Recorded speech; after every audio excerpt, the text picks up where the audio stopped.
संपूर्ण भारत मेरा घर है और इसकी जनता मेरा परिवार है।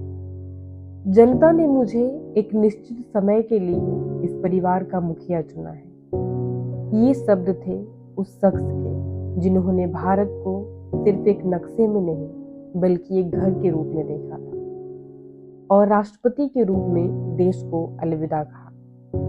यह कहानी है डॉक्टर जाकिर हुसैन, भारत के तीसरे राष्ट्रपति की, जिन्होंने राष्ट्र सेवा को अंतिम सांस तक निभाया। आइए जानते हैं डॉक्टर जाकिर हुसैन की कहानी। हुसैन का जन्म 1897 में हैदराबाद में एक मुस्लिम परिवार में हुआ था।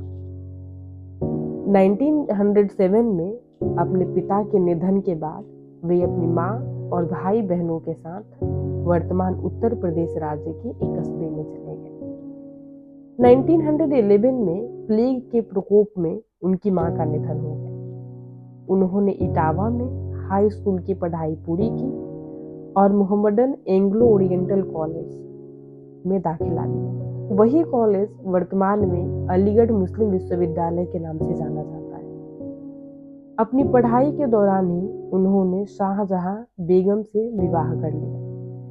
1920 में गांधी जी के असहयोग आंदोलन में शामिल हो गए। हुसैन ने जामिया मिलिया इस्लामिया को दिल्ली में एक प्रतिष्ठित विश्वविद्यालय के रूप में आकार देने में महत्वपूर्ण भूमिका निभाई। उन्होंने आगे की पढ़ाई बर्लिन यूनिवर्सिटी से की, जहां उन्होंने इकोनॉमिक्स में डॉक्टरेट की उपाधि प्राप्त की। वे 1927 में भारत लौटे और जामिया मिलिया इस्लामिया के वाइस चांसलर बने। यह वह समय था जब शिक्षा को भारतीय संस्कृति, मूल्यों और स्वराज की भावना से जोड़ने की कोशिश की जा रही थी। 1948 में वे अलीगढ़ मुस्लिम विश्वविद्यालय के कुलपति बने। 1957 में उन्हें बिहार का गवर्नर भी चुना गया।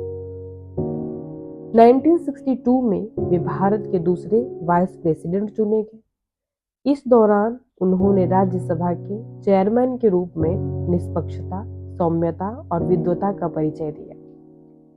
1967 में उन्हें भारत के तीसरे राष्ट्रपति के रूप में चुना गया। उन्होंने अपने शपथ ग्रहण में भाषण में कहा था, the whole of India is my home and all its people are my family. Hussain का 3 मई 1969 को 72 इयर्स की आयु में पद पर रहते हुए निधन हो गया। उन्हें जामिया मिलिया इस्लामिया परिसर में दफनाया गया। वे ऐसे पहले राष्ट्रपति थे जिनकी मृत्यु कार्यकाल के दौरान हो। उनकी मृत्यु के बाद उपराष्ट्रपति वीवी गिरी को कार्यवाहक राष्ट्रपति नियुक्त किया गया। डॉक्टर हुसैन को 1954 में भारत के दूसरे सर्वोच्च नागरिक सम्मान पद्म विभूषण से सम्मानित किया गया। 1963 में उन्हें भारत के सर्वोच्च नागरिक सम्मान भारत रत्न से भी सम्मानित किया गया।